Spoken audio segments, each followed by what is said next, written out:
Good morning, respected faculty and colleagues. I'll be presenting a case series of cranial nerve third palsy, which I've presented to our Squint clinic over the past 1 month. So, in general, what are the causes of third nerve palsy? In adults, it can be systemic causes like diabetes, hypertension, vascular ischemia, any history of trauma, intracranial neoplasm, intracranial hemorrhage. It can be congenital, idiopathic, or due to myasthenia gravis. In pediatric age group, 43% of these cases are congenital with 13% local inflammation. 20% of these cases are traumatic and 7% due to any intracranial aneurysm. Migraine are also a cause in pediatric age group. So I'll be discussing some clinical cases that we have seen. First is a case of uncontrolled diabetes associated with left third nerve palsy. It was a 52-year-old male with ptosis for 25 days with binocular horizontal diplopia since 2 days. On examination, there was a head posture of 20-degree face turn with the 40 PD left exotropia. For diplopia, the patient was patched. Patching was advised and a repeat endocrine reference was done. The patient followed up after 20 days with only residual 10 PD exo in primary gaze. The patient is generally improving, which is the general course we see in patients of uncontrolled diabetes with third nerve palsy. It can be seen due to post-tubercular cases. A 10-year-old girl presented with complaint of outward deviation of right eye since 2 months. It was gradual in onset, associated with diplopia. She was already on ATT for multiple intracranial tuberculomas since 1 month from the pulmonary department with no associated history of seizures. The patient was worked up, the ATT was continued, and we have kept her under 3 weekly follow-ups. However, no significant improvement has been seen. We have had only 2 consecutive follow-ups for this patient till now.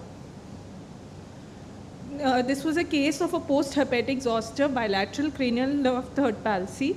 The patient had history of herpes zoster 1.5 years back, has roamed around everywhere with opinion, with outward deviation of right eye subsequently during the resolving phase of herpes zoster. 2 follow-up visits were done for this patient where the exotropia remained consistent of about 70 PD. However, the cornea was not good. There were residual PKs in these follow-ups, so we delayed the surgery till the cornea improved. For which we gave Lactogel ointment with nighttime lid taping. We ultimately planned the patient for surgical correction under oral acyclovir cover-up to manage the flare-ups. It was given for 2 weeks, 400 mg BD, and continued till 1 week post-surgery to prevent any flare-up, and good results with central HBCR were obtained. He was a happy patient. The surgery was done in 2 stages because it was a large exo. Post-traumatic, this is a case of post-traumatic third nerve palsy. This is a representative image. The actual image could not be, at the time of intervention, could not be taken. The patient had history of road traffic accident 2 months back with the history of exovitosis in right eye. There was history of improvement as per in the deviation as per the patient. And the NCCT at the time of brain injury documented was normal. The patient was advised a repeat MRI after 2 months, but was however lost to follow-up. This was only included to show the myriad of presentations that we can have with third nerve palsy. Another patient, diabetic with ischemic bilateral third nerve palsy, presented with acute onset diplopia with outward deviation of right eye since 5 days with no known comorbidities. On examination, she had a bilateral third nerve palsy. She was first, when we advised her investigation, she was diagnosed to be a diabetic patient and was referred to the endocrine department. The patient was started on insulin and is now slowly improving. So overall clinical features of third nerve palsy can be ptosis, down and out eye, which due to the sparing of lateral rectus and superior oblique. Pupil can be pupil involvement I'll be discussing, and then there can be diplopia. Pupil involvement can be due to in compressive pathologies, the pupil will be fixed and dilated due to sphincter nerve palsy, and in ischemic cases pupil is generally spread. The accommodation is not lost. So when there is a pupil sparing palsy, you have to do a systemic workup with blood sugar, pressure, CBC and ESR. For pupil involving, it's a medical emergency, you have to do a MRI and CT. Third nerve palsy can have false localizing signs, which is the Carnoha-Notch phenomenon. In Hutchinson's pupil, there is a unilateral fixed dilated pupil. Due to an intracranial lesion, there is transtentorial herniation of the brain, uncal herniation, which compresses the oculomotor nerve against the free edge. So on the same side, the pupil is involved, and the hemiplegia happens on the opposite side. So management of these patients for acute palsy, diabetic hypertensive, you have to manage these. You have to follow these patients up every 3 months. And ischemic third nerve palsy mostly improve within 1 month with complete recovery in 3 months, no surgical intervention till 6 months. If diplopia, patient symptomatic, you always patch the affected eye and alternate patching if it's a child. And Botox can be used for lateral rectus. Surgical management, you resect the medial rectus and recess the lateral rectus for horizontal deviation with superior oblique transposition if required to keep the eye in primary position. And for pupil involving, you have to urgently refer the patient to a neurologist. Thank you so much. What is the Show reason me for that bilateral third nerve palsy which you had diagnosed. You know, there's one picture with bilateral, you said bilateral third nerve palsy. Yes, sir. So, it was in... No, show me the picture. I think from there only they can. You ask them to show that slide again. Show the slide again. Presentation once again. Presentation. Keep going forwards. Yes. I'll tell you when to stop. Yes. Go forwards. Which is the female bilateral patient. one? Yes, sir. Yes. So, sorry. It was... Stop it there.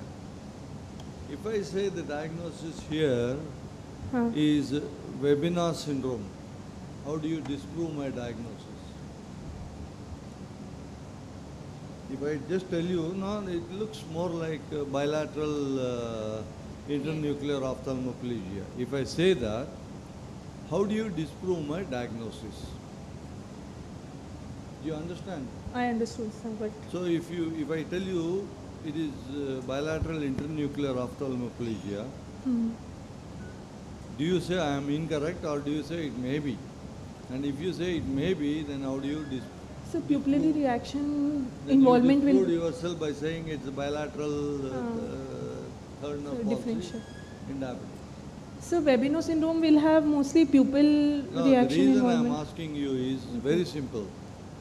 For a bilateral third nerve palsy to happen, the two nerves are in two different places. It's very difficult for a microcirculatory lesion to be exactly in the same place in two different parts of the brain. But for an internuclear ophthalmoplegia to happen, they can be very close. Can you trace the internuclear fibers between third nerve and sixth nerve? So PPR. Could you No, please- between sir, third nerve. PPRF is paramedian pontine reticular formation, which is nothing to do with third nerve. sir, How do you, can you trace the internuclear fibers between third and sixth nerve?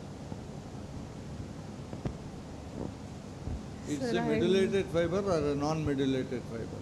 So these are non-medullated fibers. No, you're wrong. It is medullated because that's why it's affected in multiple sclerosis first.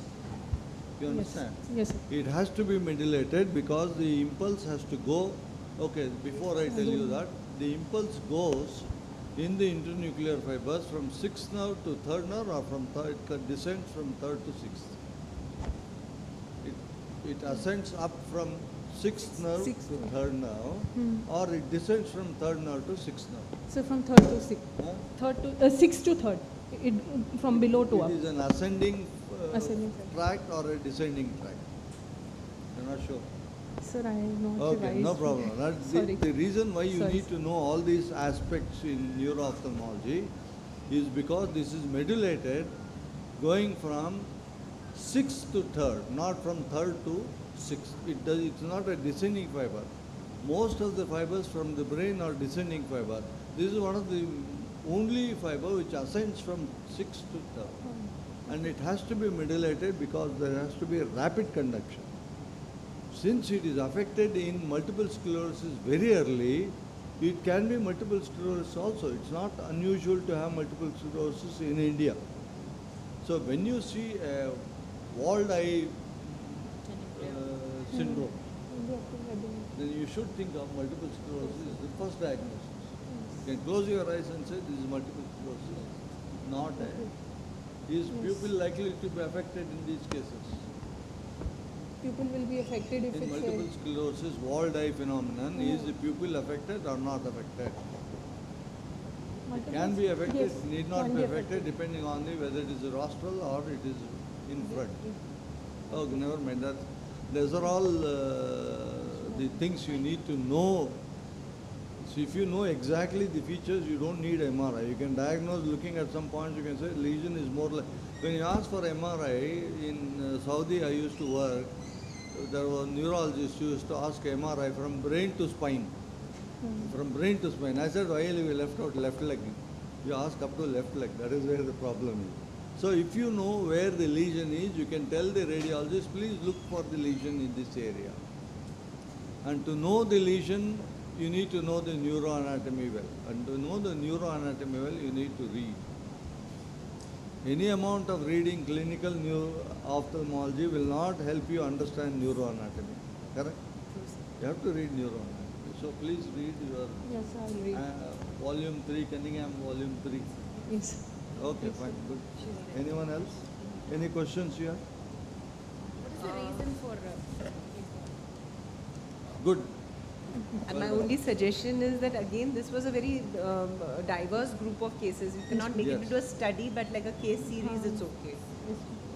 Thank you. 1 month, Yeah. whatever patients Yeah. I could find.